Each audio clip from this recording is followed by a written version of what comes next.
What's up? Welcome back. So today we will be working on a Lexus IS300. I'll let you guys get a look at it. I've already removed the bumper because I'm gonna mock up the intercooler. But something caught my eye upon inspection. You can notice that the turbo manifold isn't on. That is because I noticed that the flange that was on there has been changed. It was a T4 divided, I believe, and the customer put this one on for a T3, and the compressor housing on the turbo was hitting the runner. Now, I'm not a fan of denting runners to make stuff fit. I know some muscle car guys do it. You know, there's some other manufacturers that will do it too with aftermarket parts and headers and stuff like that. But I like to make stuff fit and flow the way it should look. So we're gonna end up modifying this a little bit, raise up the turbo, give me enough clearance for running, you know, intercooler piping. Inside of the engine bay, I mean, he wants to keep ABS and stuff too, but I've flipped this water neck around to give me a little bit more clearance down here. It's a daily driving car.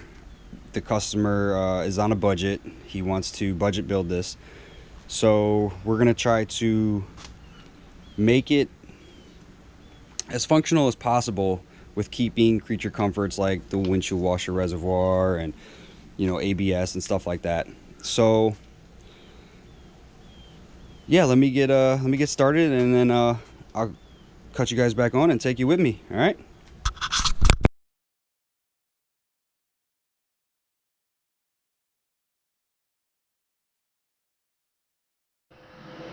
Alright, so what they don't teach you, which you have to pick up in the welding school of hard knocks, is, you know, you might see some gaps right there. A big old gap right there. So I'm going to show you guys a little trick to make that fit. So this, my friends, is what we're going to use to make it fit. So let's get started. Alright, so the air hammer trick got me close. Closed my gaps a little bit. You know, it's still got to be worked a little bit, but we're getting close, so that's a good sign. Let me get this back on the bench and a couple more welds on it, and I'll cut you guys back on.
Alright, you guys, not my prettiest work, but it'll hold.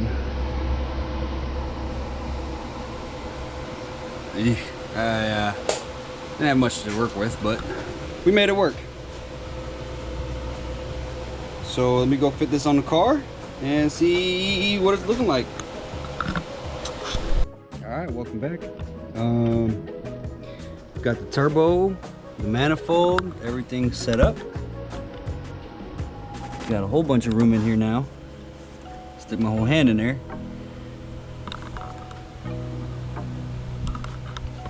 And like I said, there's just no room for piping when it comes to these things.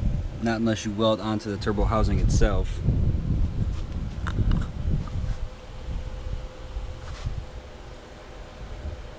So we got that finished up. The manifold's done, sitting in there pretty. Got it bolted up. Now let's start the intercooler piping. We get set up and I'll cut you guys back on.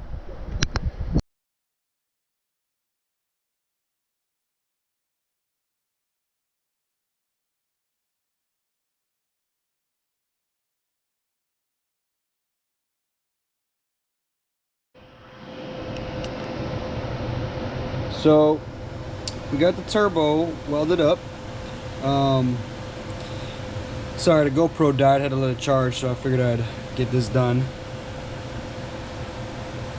Ooh. Let's go see how it fits. Ooh.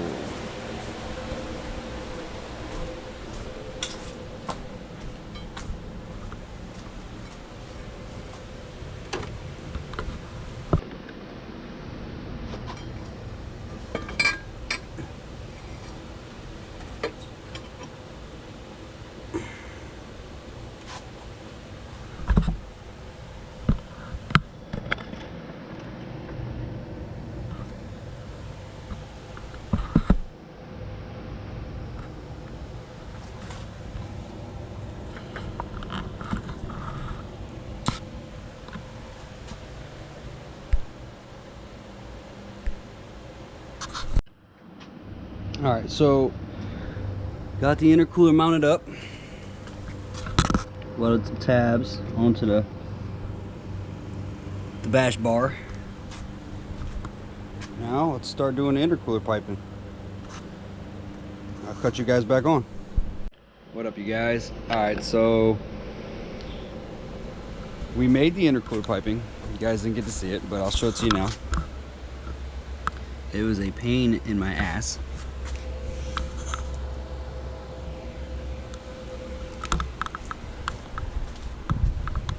Uh-oh, that one's missing.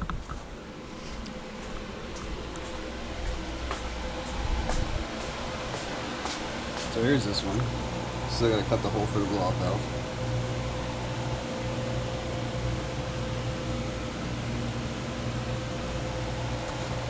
And there it is. So, got the intercooler piping done. Alright, the intercooler piping is all set up now. So we can move on to the next thing. I do have to do the oil feed, so just got done making this. Plug it into the oil pressure sensor and get our line pressure from there. So let me take it with me. Alright, so I don't know if you guys can see it, but the sensor is right here. So we're going to take that out, screw it into that side, screw this in the block. Hopefully it ends up like that or like that, and then we can put the turbo feed line on this side. So let's get to it.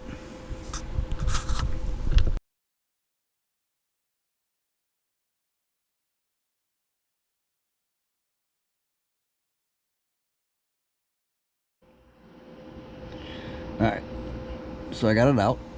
I'm gonna go throw some Teflon on it and put it on this square piece. Just like that. Alright. Alright. Got the oil pressure sensor in. Also, too, I see a lot of people do this. They put thread tape on here. You don't need to. As long as you have this beveled edge on both sides, it locks it in place. Don't put thread sealant on here. Otherwise, you might catch it on this, which it won't seal correctly. Like I said, I see a lot of people that do this. Don't do it.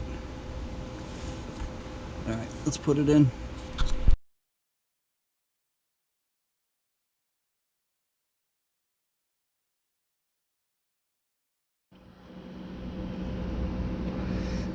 back. We got it in there.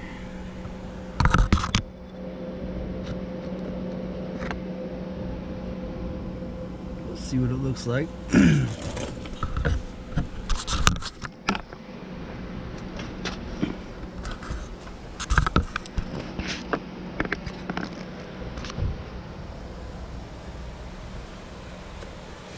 Now I already put oil in the turbo, pre-primed it. Now all we gotta do is exhaust.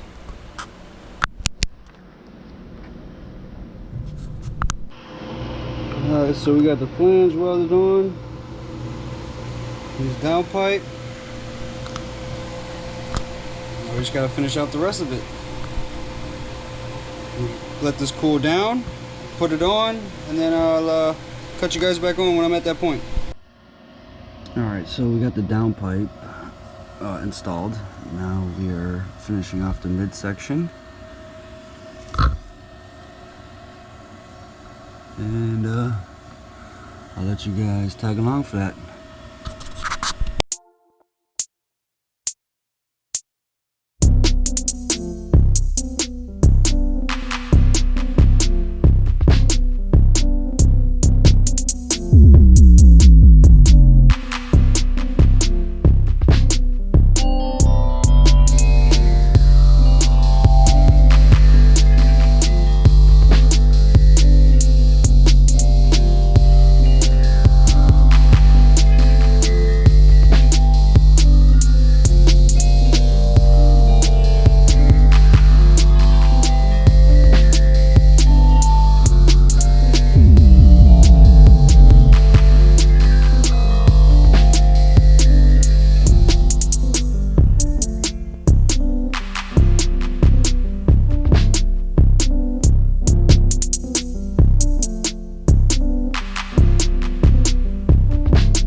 Well, you guys, I'm sorry you didn't get to see the full making of the exhaust, but I'll go ahead and show it to you.